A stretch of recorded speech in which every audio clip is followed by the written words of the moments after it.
I think she was definitely, for me, one of the more interesting people to read about, especially about her career and what a phenomenal pianist she was. And, I've played a variety of her music, some of the solo works, obviously the violin and piano works. Just sort of exploring her music, it's really clear what a virtuoso she was, because so much of the technique in the piano part is, complex. And not to say that Ethel Smyth and Chaminade are not, but they're, different. It seems that was the outlet through which Amy Beach expressed herself. And what was interesting to me was reading about, whereas Chaminade may have had a marriage of convenience that allowed her to have the freedom to do what she wanted, it wasn't so for Miss Amy Beach. Hi, you're listening to Conversations with Musicians with Leah Roseman, which I hope inspires you through the personal stories of a fascinating diversity of musical guests. This episode is with Duo FAE, violinist Charlene Kluegel and pianist Katherine Petersen. The first part of this conversation focuses on their album Dissidents of the Gilded Age. You'll be hearing excerpts from this beautiful program and learning about the composers Dame Ethel Smyth, Cécile Chaminade, and Amy Beach. Charlene and Katherine are longtime collaborators and close friends, and we got into conversations around education, what a path to a career in classical music can look like, and how they've dealt with challenges, including becoming mothers.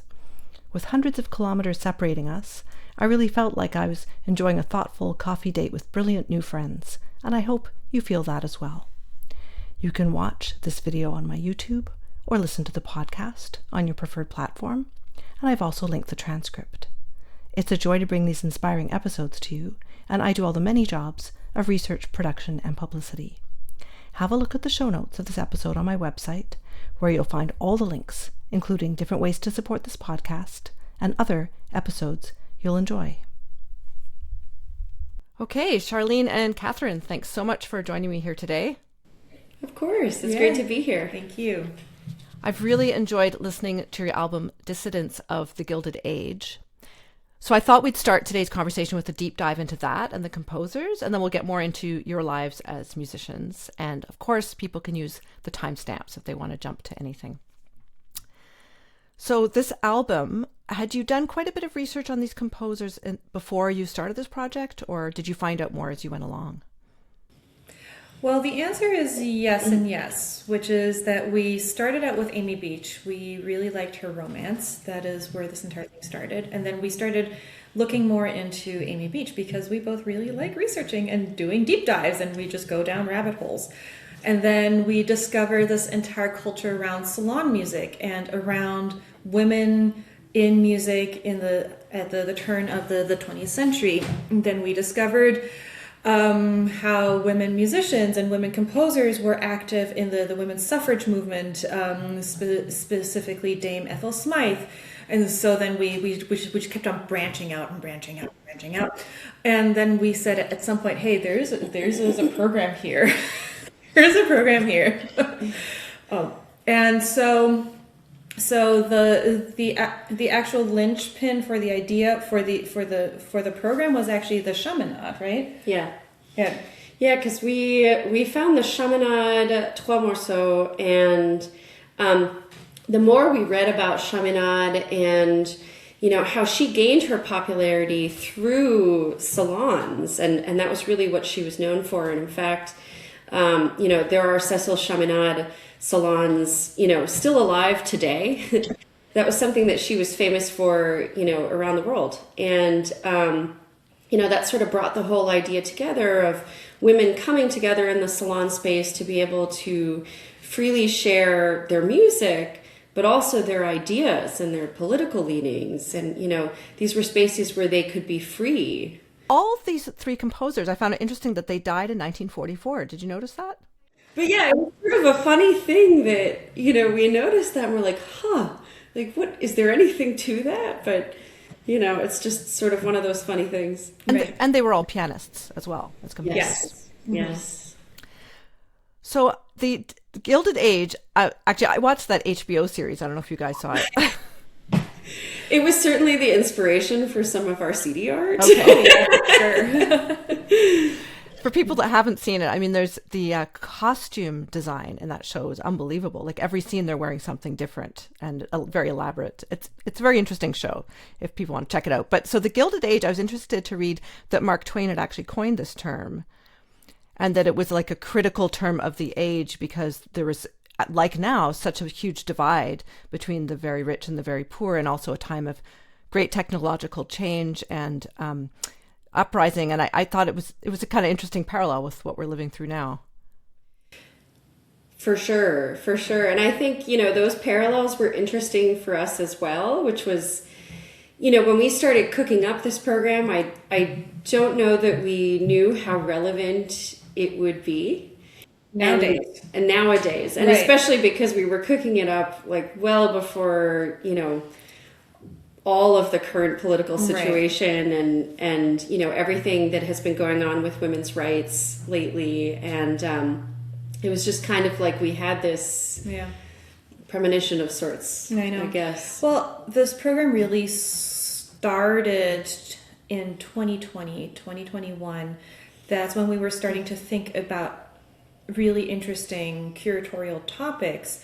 And so it was a completely different time than it is now, 5, 6 years later. It's unbelievable. But you're right that music in that sense can bridge a gap in connecting current events with the past. And I read recently that the inequalities that exist now are at levels that were also present in the Gilded Age, right up until about 1913. So Dame Ethel Smyth, British musician, she lived at the exact same time as Cécile, and I was really interested to read about her involvement in the suffragette movement, that she gave up music for 2 years in order to throw herself into this, and that she was in prison for breaking windows. Like she was really active. It's one of the things we love most about her and why we felt so compelled to put her music on this program. Each of these women were suffragettes in different ways. Ethel Smyth was definitely like the protester. She was the one that was out on the streets, like hitting the pavement and really like screaming at society to listen to women's rights. And, I think one of our favorite things about her is that she actually wrote the anthem for the suffragette movement called March of the Women, which is a piece that we arranged and then actually recorded the teaser video for our CD of us playing that. And we just think her work with the movement was so powerful, and just the way that she engaged through her music with the movement. Actually, if you can share that teaser video, I could edit in a clip of that anthem into this episode for people to hear. For sure. Yeah, we can do that.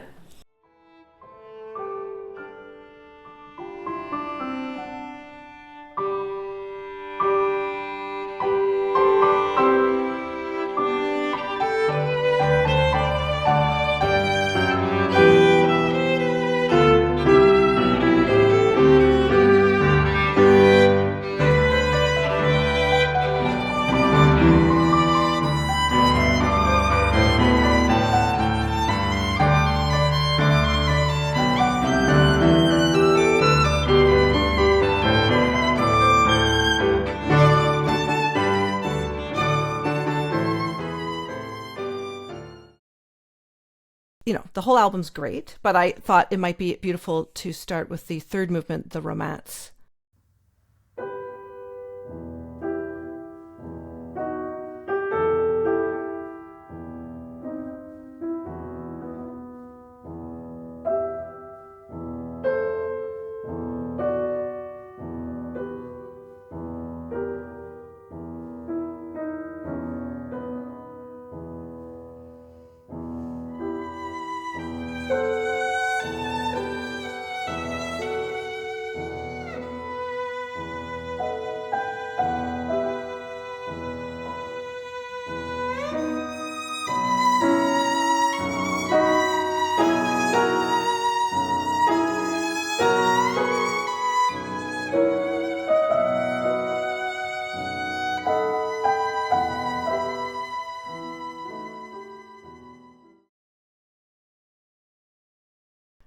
And I was, very interested in Ethel when I was reading about her, that she also conducted. I mean, that's rare now.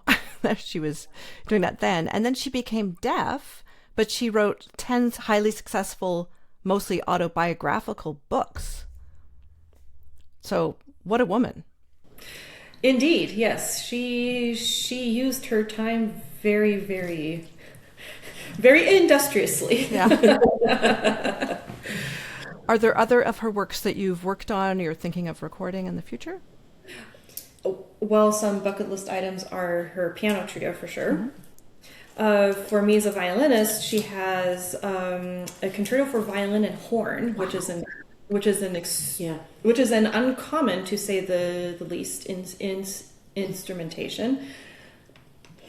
Yeah, I've played the cello sonata myself, and I mean, all of her works are just so passionate and interesting to us. I would say the trio is definitely like the next on the list. Yeah. Okay. And is this music available on IMSLIP, or has it been published? Some has been published. I mean, I would say actually since we started the project, it's been easier to find her music. I remember visiting her IMSLIP page at the beginning, and there wasn't very much on there, and there's more now. Yeah, that's on that page. That's true. I think, one of the things that we always lament about playing female music is that there's not enough good published but edited music out there. A lot of times you're dealing with like first edition reprints, which is the case with the Sonata for Violin and Piano. And so when you get those first edition reprints, there's a lot that needs interpreting and editing and sort of reading between the lines to make sure you're really understanding. And wrong notes. And wrong notes. And figuring out where they are and what they mean. Right. And I mean, that's one of the things that we would like to see more of, is just more, we'd love to see Henley carry some Dame Ethel Smyth with the same, scholarly intent, right? Yeah, same scholarly intent and enthusiasm that they carry Beethoven. Yeah. Well, let's move on to Cécile Chaminade. So her father wouldn't let her go to the conservatoire. He thought it was unseemly. And I was also fascinated to learn that she lived separately from her husband in a platonic marriage, and that she recorded, it said 1901, like incredibly early recordings. Mm-hmm. Mm-hmm. Yeah. Well, being a married woman at the time allowed her certain freedoms and in a certain type of status that an unmarried woman, very unkindly, usually called a spinster, would have not had. So the platonic marriage was not as uncommon as we think. It might have also been advantageous for her husband for various reasons, and I will not speculate on that front. But for her, definitely it was safety to a certain extent. So these Trois Morceaux, very beautiful. Well, we should. I'd like to share a little bit of the opening track.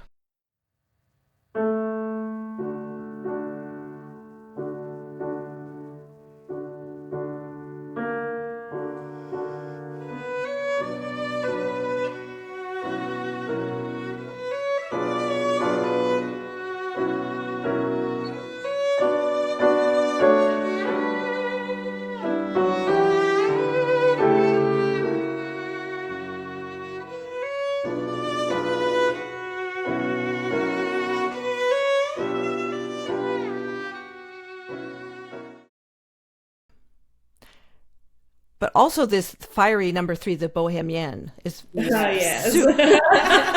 It's the most violinistically virtuosic piece on the album.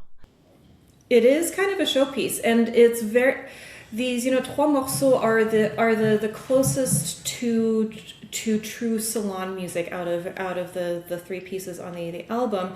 And she really leans into this tradition that we usually only see with Chrysler and Sarasate, of light music in compendiums of 2 or 3 pieces, And so there is always a Bohemian piece of sorts, or a Zigarren or a Zigeuner Weisen or something like that. There is always one of those there. So that is how I read the Bohémienne as a nod to that tradition of violin literature in the salon.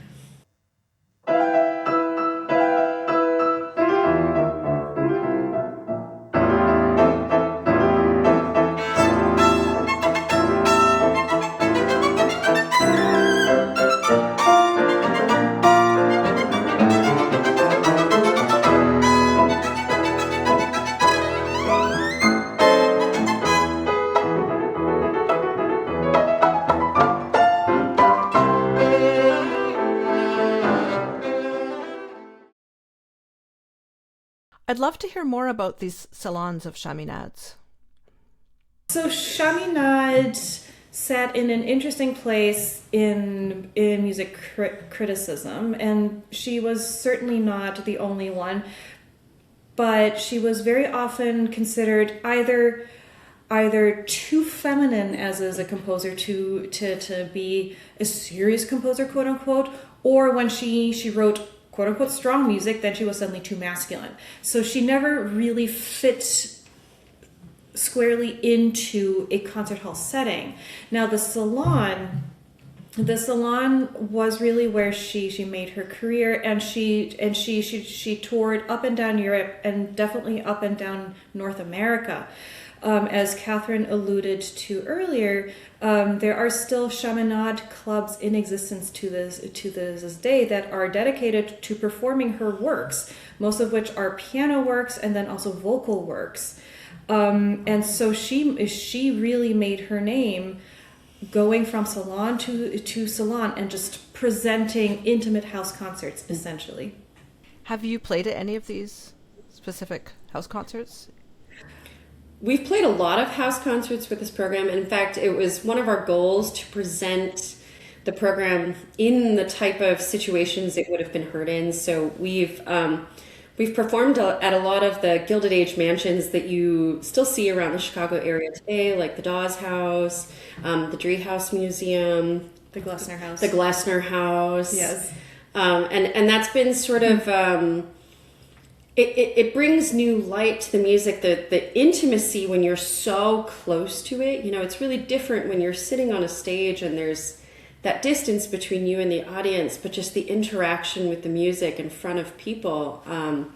But I can't say we haven't played on any of the Chaminade Club series that are still alive. You should. Well, we'll get on it. So in terms of Cécile making a living, how would this work? How'd she get paid? That is an excellent question. I'm not sure that I have an answer for you, but I mean, performance fees or donations at the door, and then certainly accommodations. Yeah. I was just curious if it was kind of like house concerts today, because it was a different type of people, right? Right. Well, and these were always wealthy society women predominantly, so there would have been compensation in some shape or form. Mozart very often got compensated in valuable trinkets that they then would sell. So I'm not sure that there was always a cash transaction, but she clearly made a living out of it.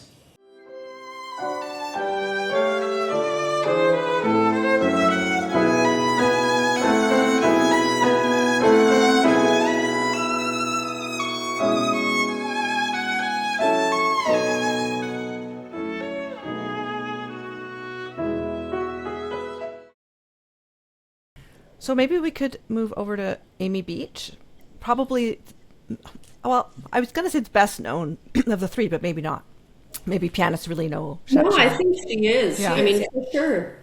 I think her music is more widely available and more edited. The edition that we worked off came from, it was Hildegard, wasn't it? I think so. Yeah, it was from Hildegard Publishing, and it was highly edited. And we can't say that about any of the other works that appeared on the CD.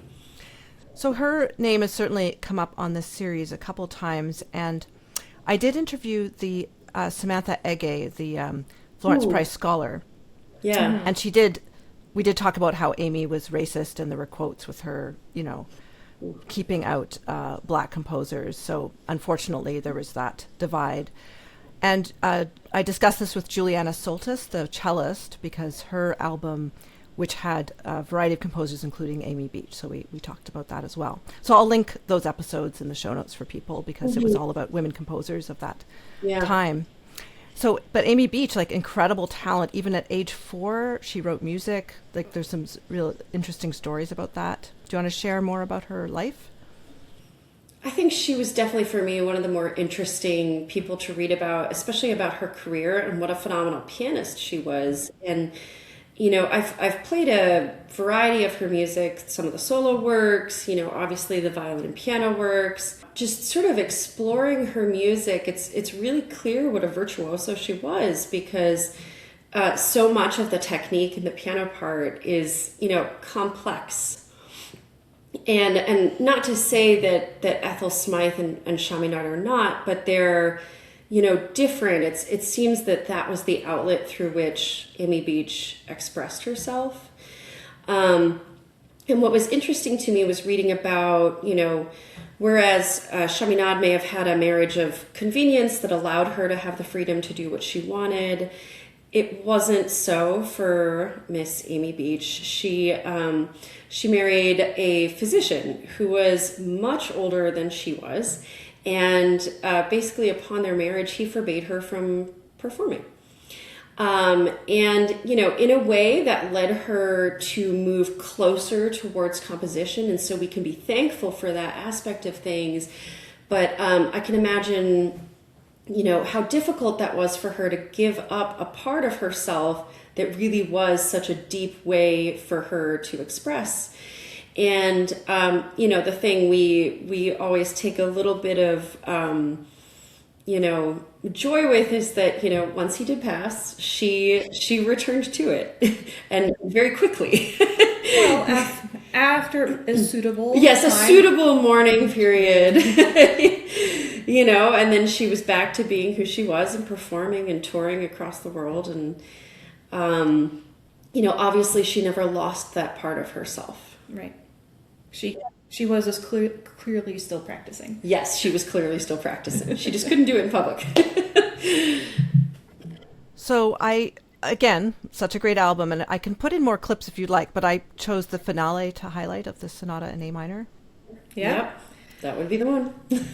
It's a virtuosic feat for both performers. It doesn't get much harder or more complex than that. Well, especially culminating in a fugue, which, That's right. To us is a really interesting just tool of composition to end a work in a fugue. That's something that Beethoven did a lot, and Brahms and Mozart. And it's sort of, you have to think that that was intentional on her part to say, well, I can do what the boys can do. Oh, it's such a statement piece. Yeah. And it's, that, I think the interesting thing about that sonata is just its breadth, both in, how loud it is, how soft it is, how wide it is, how long it is, how fast it is. The scherzo is just like mind-blowingly quick and complex. And then she asks for this slow movement that is just so tender, and it takes a lot of concentration to perform a movement like that. And then, and then she sends you into this finale when you're already exhausted.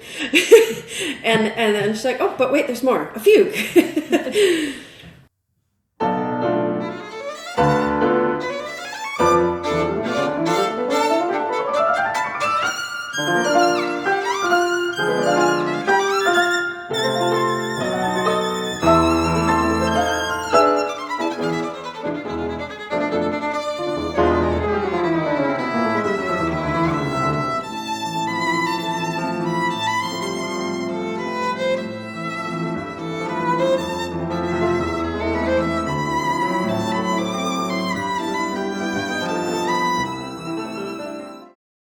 When you perform this live, do you switch up the order of the works a little bit?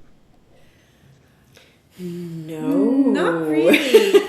Not really. I mean, what order are they on the CD right now? Because the Chaminade was sort of a. I think Chaminade's first, then it's the Smyth, and then it's the Beach. It's the Beach. We usually start with the Smyth now.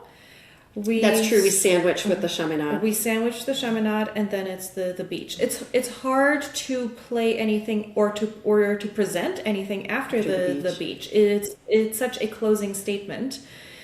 That really nothing should go after that, and the Smyth is such a good and strong and dark opener, Yeah. So you guys met at the Aspen Festival back in 2012? Wasn't it 8? Oh, 2008. Yeah, 2008. That's right. Yeah, yeah. It's been a long time. Yes, we were roommates. And it was. It was by chance, like Aspen had run out of housing that year. And so they stuck the people who were, I know, they stuck the people who were left over in this apartment, like in the mountains. Like we were by ourselves. Yeah. Like we had no way to get into town. And Charlene and I were first to arrive. There were 2 other women in our apartment, but we didn't get to meet them until later. But we arrived the first night and it was snowing. And in June, and there were no blankets and no heat, and we had our towels, and we just kind of, had to survive that night. It was quite funny, and it was that whole summer was a bonding experience. It really was living in that way. So, yeah, it's when I think back of the summer festivals I did when I was young, they were. I wish I had kept in touch with more people, but it's that, you're young and you're being exposed to so much, and meeting like-minded people can be so powerful. For sure. And we had a lot of really great experiences there. And aside from the whole freezing to death on the first night thing, it was, overall a very positive experience. And in some ways being, isolated in that apartment together, it, really helped us to know more closely the people who were around us. There was one more apartment in the complex of people who were left over. And, Of boys. And so, we had some fun. So this program that we've been talking about, Dissidents of the Gilded Age, you played it at Musikverein in Vienna? We did. Yeah, we did. Just in, January? Yes. Oh, it's only been a couple of months. Yeah. Look at that. Yeah, we did. So we went on a little mini tour in January. Nice and cold and snowy. Very slushy, actually. Less snowy. We performed in Munich and then in Vienna. What beautiful spaces and what gorgeous instruments in particular. I've rarely had the pleasure of getting to play with such perfect piano specimens. Yeah. It's always a struggle, I think, performing this program in a lot of salon spaces.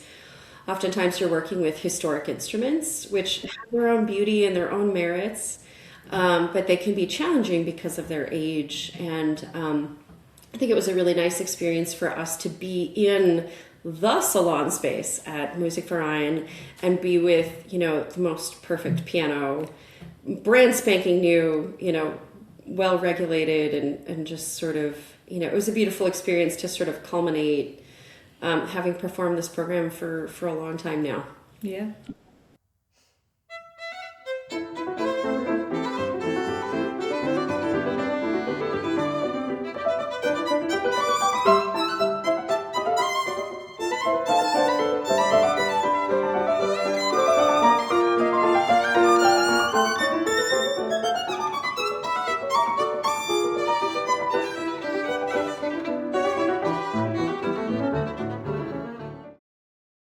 And the name of your duo, so frei aber einsam, free but alone. So it's interesting that it's associated with Brahms and Joachim. I've been reading a novel somebody sent me that's about to come out in June called Brahms Comes to Dinner, and it's about Brahms's relationship with Clara Schumann. It's like a Oh.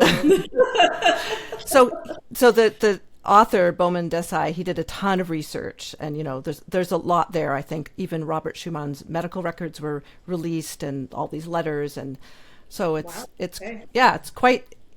interesting, and to think about. I mean, I haven't read a novel about composers before. I know it's a genre, but it's been interesting to kind of get in that world, and just how society was, and lots of things about it. Yeah, so Katherine and I bonded over Brahms. That was kind of the first love for the duo, was, like when you're young and you're a student and you haven't discovered yet your, like where your voice is. I think like we were both kind of Brahms obsessed. And, well, still are. And still kind of are in a way. And one of the first pieces we played together was the Brahms D minor sonata. Mm-hmm. And that's just, Brahms always holds this tender place for us. And, for us, the idea of the Freie aber einsam, it's such an interesting motto, free but alone. And that's really how the duo took shape, because, we had met at Aspen years earlier, and then we went our separate ways, and we went to totally different schools in totally different parts of the country, and we kept talking, and we kept being friends, and we would visit sometimes, and we were sort of lamenting to each other, like, well, I really want to start a chamber group, but I'm not finding the right fit. This one worked for a little while, and then so-and-so moved away, or why not? I just can't really, find someone to commit to it. And then we were like, but wait. But wait. Why is distance a problem? Why is distance a problem? And, we came up with this harebrained idea to just start like traveling to perform with each other and to rehearse and record. And in a way it was, it's like the best of all situations, because you're not just sort of, for lack of a better word, stuck with people who are just immediately around you. You can make those groups that mean something, and distance doesn't have to matter, especially when there's only two people. That's not a lot of coordinating to do. That's right. So we had that freedom just by being as we were. And at the time that the duo began, I was in Canada and she was in Indiana. Yeah, that's right, Indiana. I went to both McGill University and Indiana University. So really? Yeah. What a cool coincidence. Well, so Charlene, you also studied Baroque violin with Stanley Ritchie? Yeah, I did. And it was kind of the culminating portion of my studies with Baroque violin. I had started in my undergraduate. I went to Cornell University, and they do not have a performance program, but they have a great performance practice program up there. And so little undergraduate me just like started tagging along to things, and I got to work with Neil Zaslaw and Malcolm Bilson, just playing the Baroque violin, learning how to hold the instrument and how to think of the music, and it was marvelous, since they were not violinists, that there was nothing technical about it. Just here's the research, here's what needs to happen, go figure it out, kind of an approach, which was fun, really, really fun. And then I went to Peabody, and there I studied the Baroque violin with Risa Browder. And she's obviously a violinist, and so we got more into the technical things of how to really place the instrument. And so it was a really different relationship that really helped cement how much I do actually like and love playing the Baroque violin. And so when I went to Indiana, it was a very easy choice for me to choose early music as one of my minors for my doctorate, and it gave me lots of time with Stanley. I got to learn how to play scordatura, how to read scordatura, which is mistuned violin playing. So all the strings are in different tuning spots. It's fascinating, and really do a deep dive in repertoire. Did you play some of those Bieber sonatas? Yeah. And you wrote a pedagogical handbook on style considerations in orchestral excerpts. Hi, just a really quick break from the episode. I wanted to let you know about some other episodes I've linked directly to this one in the show notes, which I think may interest you, with Juliana Soltis, Samantha A, Jennifer Johnson, Gail Archer, the Euclid Quartet, Tegan Farron, Martha Ann Toll, and Michael Stephen Brown. In the show notes, you'll also find a link to sign up for my newsletter, where you'll get exclusive information about upcoming guests, a link for my Ko-fi page to support this project directly, where you can buy me one coffee or every month, and my podcast merchandise store with a design commission from artist Steffi Kelly. You can also review this podcast, share it with your friends, and follow on your podcast app, YouTube, and social media. All this helps spread the word. Thanks. Now, back to my conversation with Katherine and Charlene. I did. So that was my final project, and it really came out of a place where the honest truth is, I don't like playing orchestral excerpts. I don't like the audition process, and I'm sure that many people feel very similar about orchestral audition processes. I really dislike how separated from the actual music excerpt playing can feel, and that made me reconsider what the excerpt actually is, because the moment that you take it out of its musical context, it turns into an etude, and that is just not what music making is about for me personally. So in a former lifetime, I was going to go be a scientist, and so I took upper level math, I took all those kinds of things in college, and so I said, well, hey, why don't we look at this from a scientific standpoint, right? This is a huge opportunity for musicians to make or break a career, to make or break their finances. And if you look at, let's say, professional sports, they have statistical analysis upon analysis, numbers upon numbers of how this player does this exact thing and things to modulate. But we don't have this in music. Everything is very much rooted in oral tradition and how one teacher teaches something. And if you don't have access to the right teacher, you may never win something.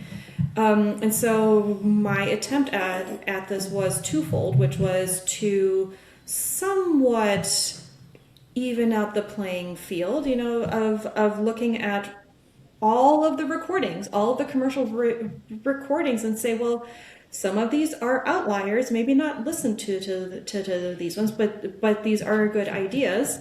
And then also look at the context of what does a dot over a note mean something different for different composers. And so I did all of that with statistics and math. I'm an orchestral musician, and I've been sitting on audition panels for most of my career. In fact, I completely understand where you're coming from, and it is such an issue. So I'm curious about a couple things. So this was an academic thing, but can people read this handbook? They can. It is available online. It is available through Indiana University. If you search for my name and the title, it's also available on my website, I believe, and I can also send you the link or the actual PDF to it, and I have graphs and everything. Okay. Well, of course I'm a nerd, which is why I have this podcast. So I will, of course your website will be linked in the show notes for people. And my other question was that decision to not go into science full time. What was that like for you, Charlene? It was actually surprisingly easy, which is I got to college and I was doing homework. But I was practicing more than I was doing homework, and I was in more orchestra, and I was doing more chamber music, and I was taking more lessons than I was doing my homework. And I've always been a very serious student, and I love studying and I love learning. So that was an important conversation to have, or realization to have, is how willing I was or not to let go of music in my life. because that was going to be necessary in order to make it anywhere. And I realized then that that was not going to be an option for me personally. And so we had to make that shift. And rather than go straight back to conservatory, which is where I had come from, and it turns out I needed a break from that, I decided to stay. I got a degree in music, but not performance. So I got to do everything else around music. Early music, new music, music history, musicology, music theory, you name it, everything. And that was so eye-opening, and it's really been the foundation for everything since then, including our recording project. Yeah. How about you, Katherine? Was there any doubt ever that you'd do music full time? No. I love it though. I love it for you. I mean, that's kind of the hilarious thing. I was the child that like was lining up her stuffed animals to like give concerts on her pillow. When I was really young, I was exposed to a lot of concerts and concerts of pianists and just classical music in general. And I don't know, there was something about it that just really struck me. And so I'm not kidding. I used to, take my teddy bears and they would give piano recitals, and I would have this music in my head, and it makes me sound like some sort of deranged genius, and I'm no genius, but it was just, I was really drawn to it, and music for me was an escape, and I just loved being at the piano. I mean, I'll admit it got me out of chores when I was a kid, so I would practice more. Because I figured out early on that like I didn't have to go clean my room if I was practicing. And, and that's not the only reason I did it. But, so for me, it was just, I don't know why, I can't say why I never questioned it. And I think it's just, I decided I liked it, and there was really no reason to stop. And I ended up going to a performing arts high school. I went to the Walnut Hill School for the Arts in Massachusetts, and that was really a place where I could like immerse myself even more. And I was attending the NEC prep school before that, but that was only on Saturdays, and for me that wasn't enough. I just wanted to be doing it all the time. And it was nice being at a place like Walnut Hill because we had our academics in the morning, and then the afternoon was filled with theory and ear training and solfege and music history and, practicing chamber music. And for me, chamber music was the best part of everything. Like, it's cool to practice by yourself, but there's something a little bit lonely about it. I think especially for pianists, like we spend so much time doing it by ourselves. And, getting to play chamber music with other people, I was like, what is this? This is so interesting. And it was just, another way to communicate through music. And, so I just kind of ended up doing more and more and more chamber music and more, I think maybe what's funny about it in the end is that I never went into a collaborative degree. And obviously for your undergrad, you don't usually take that kind of specialization so much, but I always knew that chamber music would be my career. And actually half the reason I chose McGill was that at the time they had a chamber music focus master's for pianists. Then they cut the program the moment I arrived. But, I still got to do that focus, and I got to make that a real part of who I was.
I was curious, Katherine, in terms of your role as a collaborative pianist, like dealing with the stress of other people. Like I know you've accompanied for things like the OSM competition. How do you deal with that? So stressful.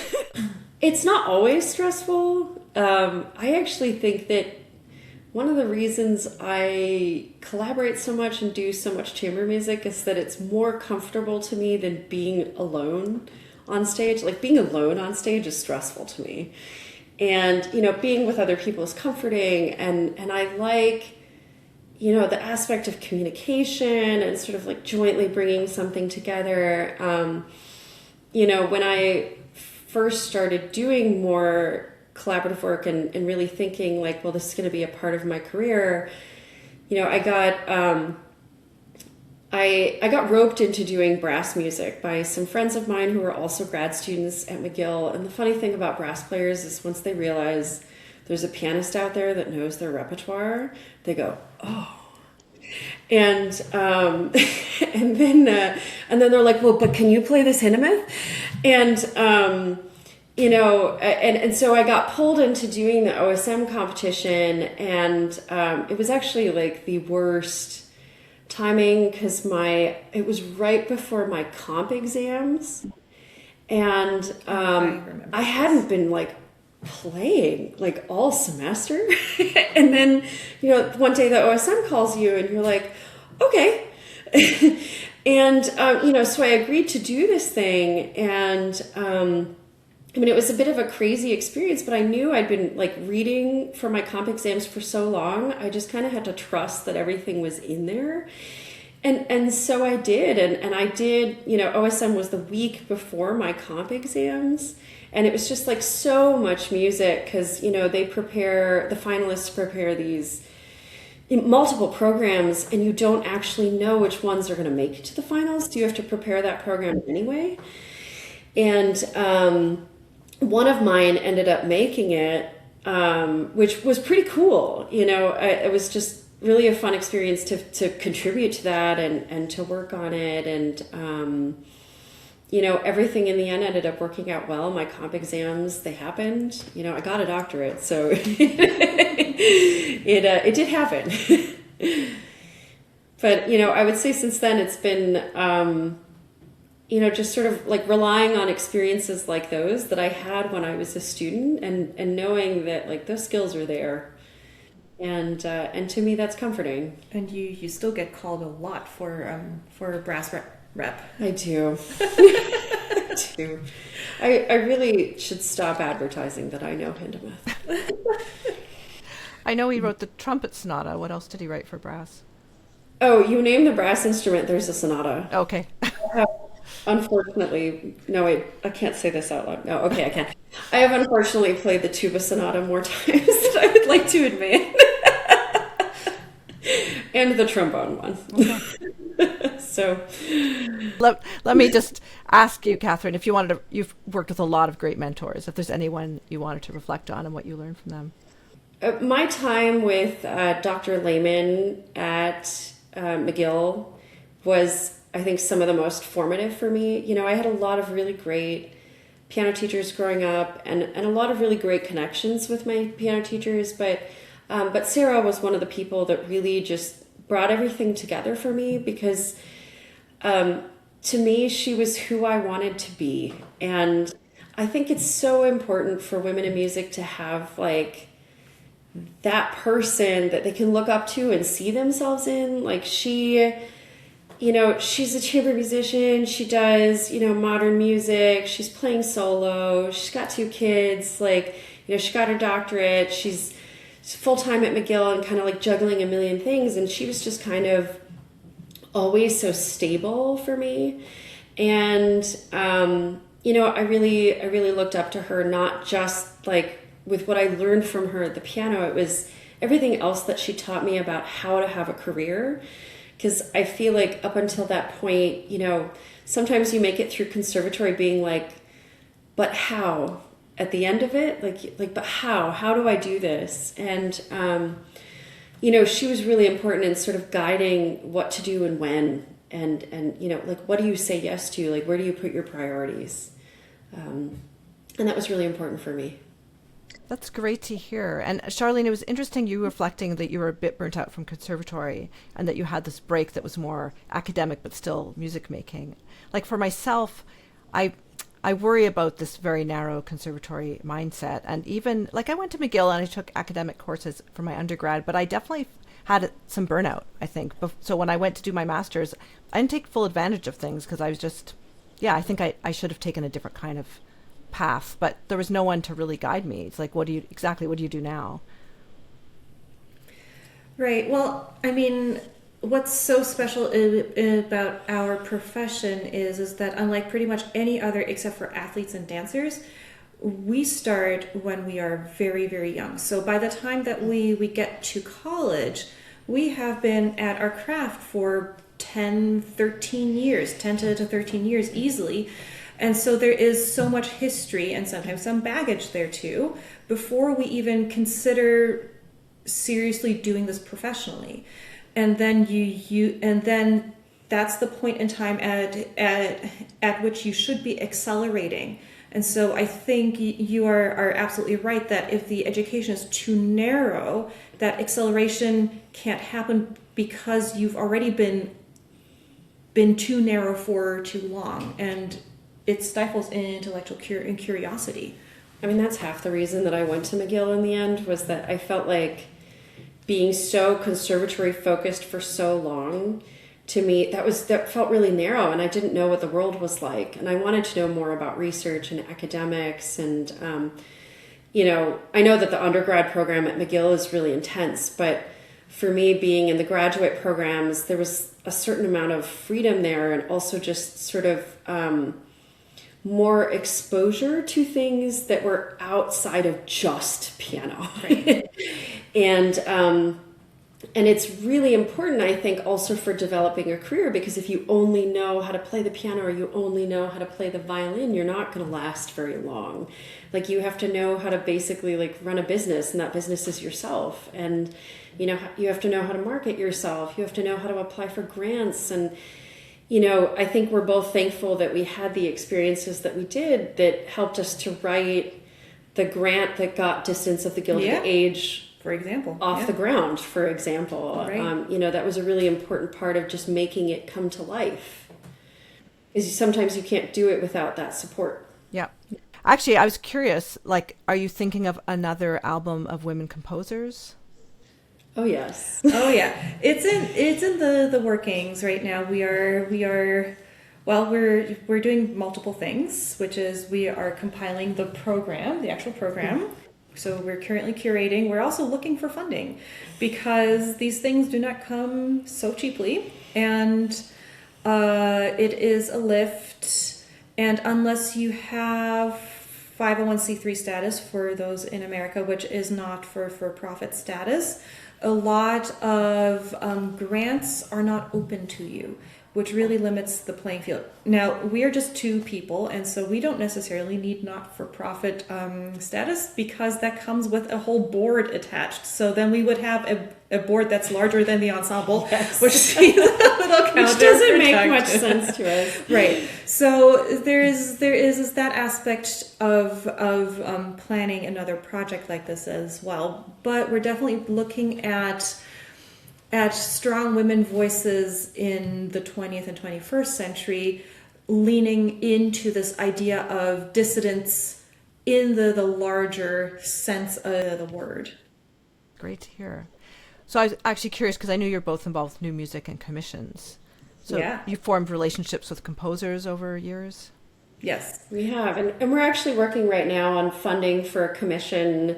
As Charlene already alluded to, it's, we sort of want to see how far we can take the idea of the dissidents and bring it into the modern age. And I'm not saying that we'll necessarily release a CD called Dissidents of the Modern Age, but it's sort of like that's where we're going, is wanting to see, how we can bring this into the 20th and the 21st century. And on your website, there's an audio of John Adams' Road Movies First Movement. Yeah. Yes. That recording is really old. That's actually one of the first recordings we ever made together. And it is live. And it is live. And, that's a really... It's not that old. It is. Because that was one of your your grad. Okay. This All was right, one of we're her. done now. I'm going to reveal something right now. That was from one of her grad recitals. And the duo was fresh. And at the time we had an Americana program. And it had, you know, the Adams, it had some Ives, Gershwin. There was a piece by a Canadian-American composer. And there was one more thing on there, and I can't remember what it was.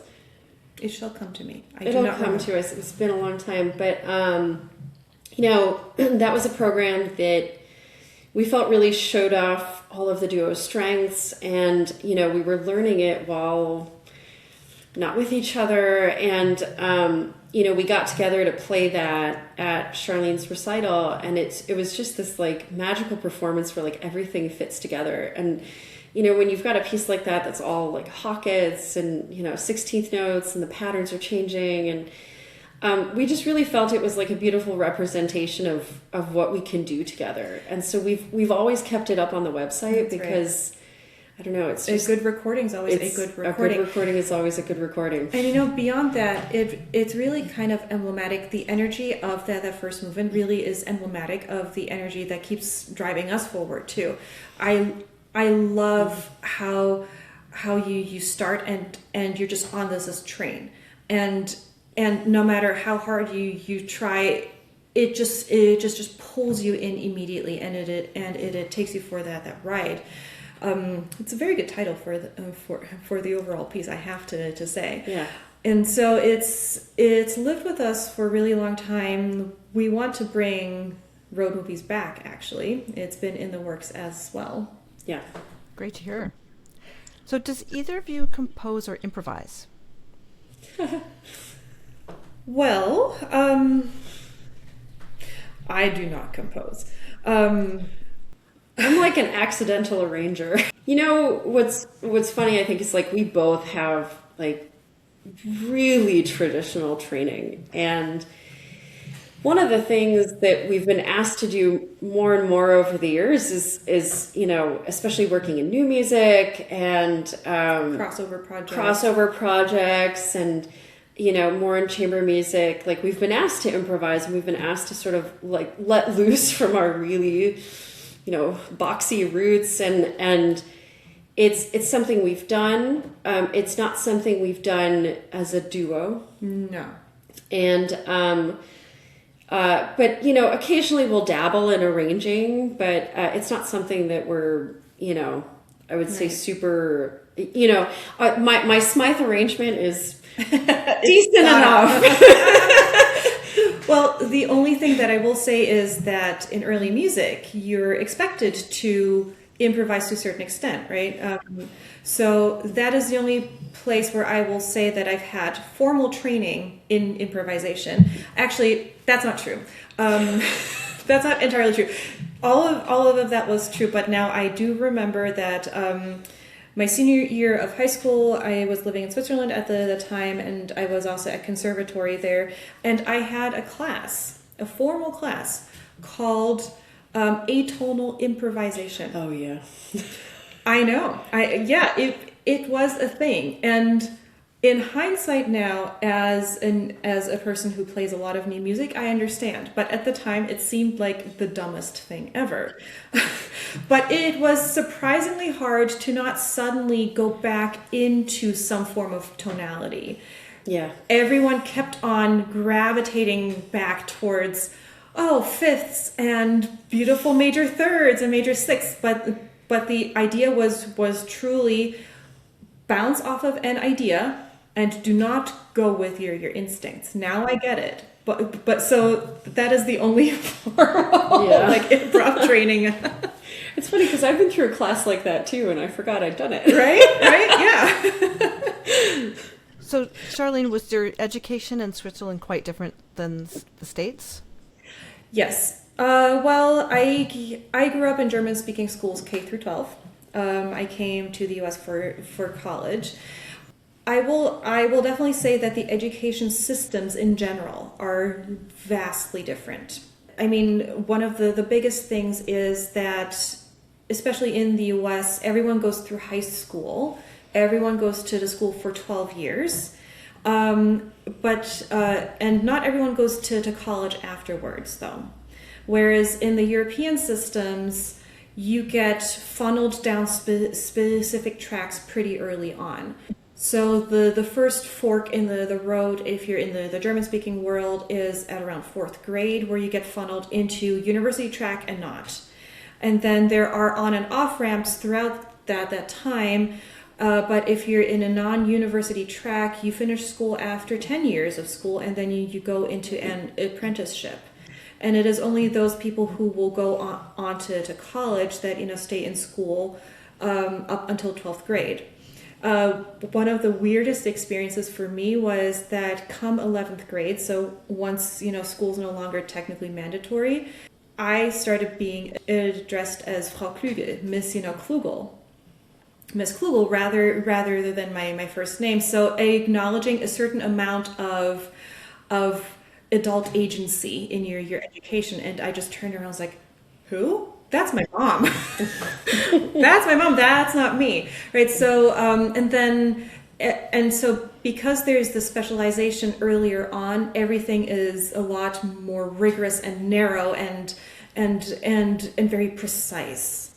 It does not necessarily allow for discovery processes or, reinvention. And if you want to change majors in college, which get declared before you even start, you have to restart the entire program.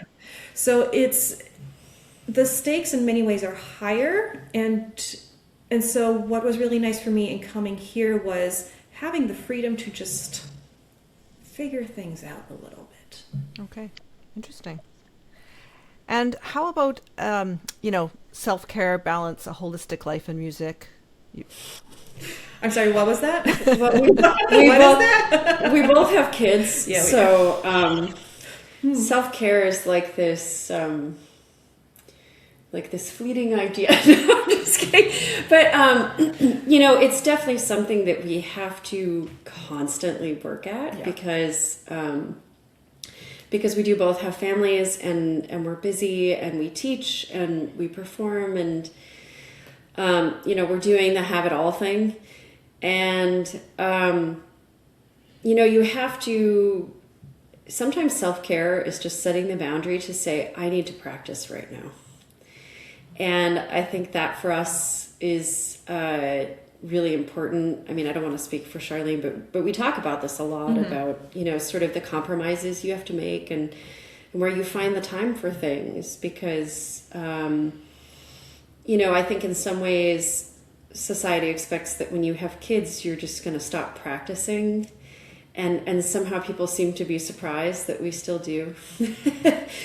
But, and I know why. It's hard, it's very hard, and your time is already very valuable as a musician. And then you add something like a child into it, and then your time becomes even more valuable. But, in some ways I have to say I haven't practiced as efficiently as I have since having a kid. Oh, that's so true. If I had known about practicing what I do now, oh man.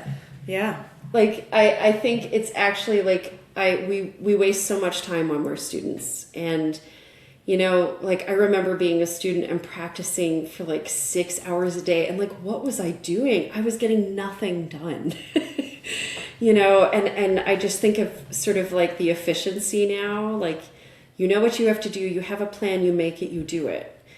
And, I think for me, that's been really enlightening in some ways and comforting in others, and just being able to trust that, my technique is there for me, and you don't need 6 hours to do it. Yeah. Yeah. I mean, my kids are now well into their 20s, but I can relate. And my husband's also a musician.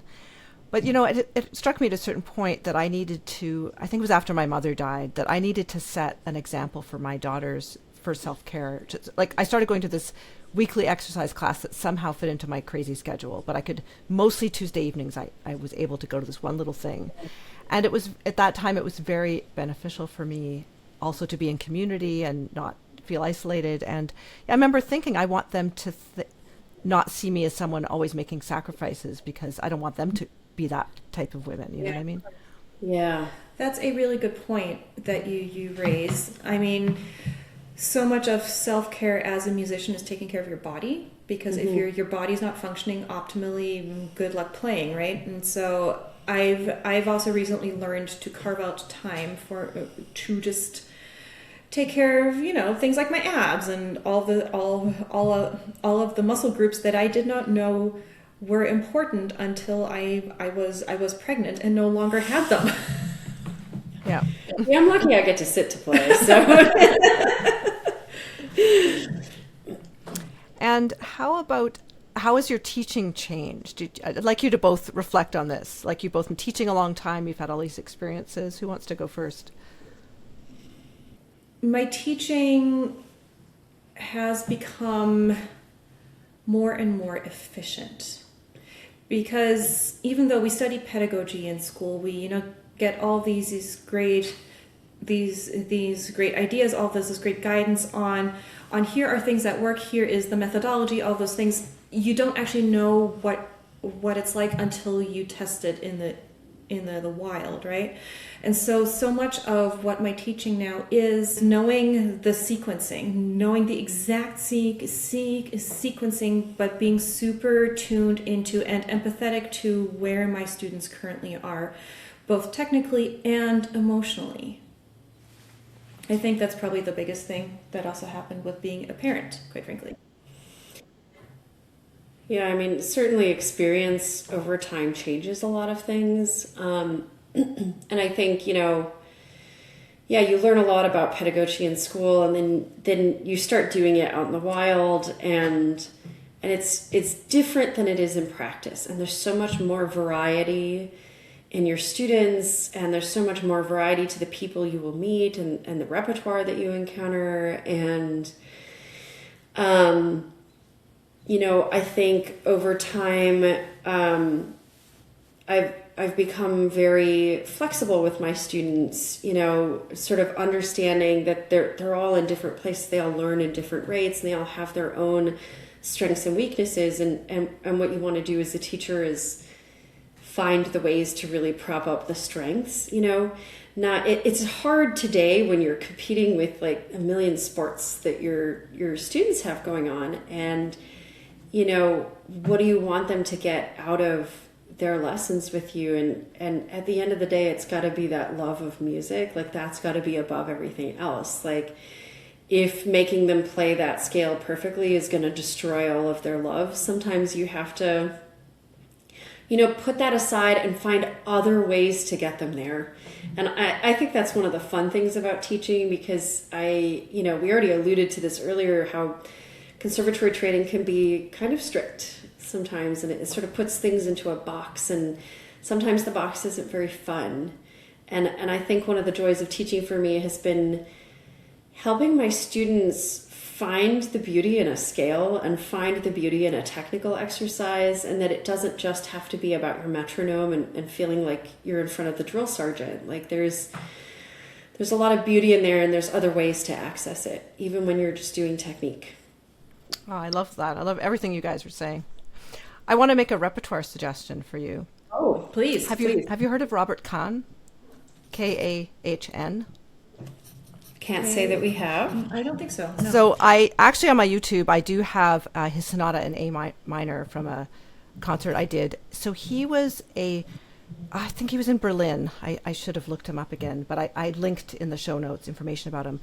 So he had to leave because of the Nazis. He was already a very well-established composer, and he lived out the rest of his life in England and continued to compose hundreds of works, chamber music, solo piano.